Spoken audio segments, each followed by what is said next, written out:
ចាសួស្តីបងប្អូនថ្នាក់ទី6ទាំងអស់គ្នាថ្ងៃនេះអ្នកគ្រូនឹងនាំអារម្មណ៍បងប្អូនមកស្ដាប់កំណាព្យមួយបទដែលមានចំណងជើងថាបទល្អនៅទំព័រទី131បទពំនោលកុងម៉ាយើងជាបុណ្យល្អតឹងចិនស្មងសគោរព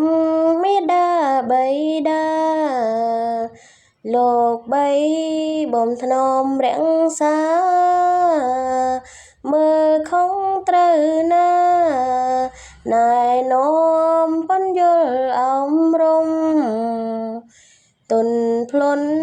គោរមចាំងទុំសង្ភៀមរំទុំប្រកាន់ចង្រិយាប្រពៃការងារមួមុតវៀងវៃរៀនសូនជោគជ័យមេដាបៃតាសម្បាយនឿយហន់លំបាំងរសាយ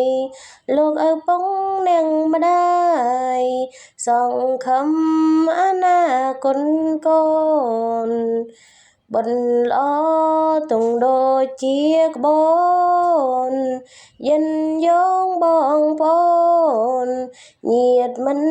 ប្រជាមាតុភូមិចាសសូមអរគុណបងប្អូនទាំងអស់គ្នាកុំភ្លេចផ្ញើវីដេអូនេះឲ្យមិត្តភក្តិមើលផងណា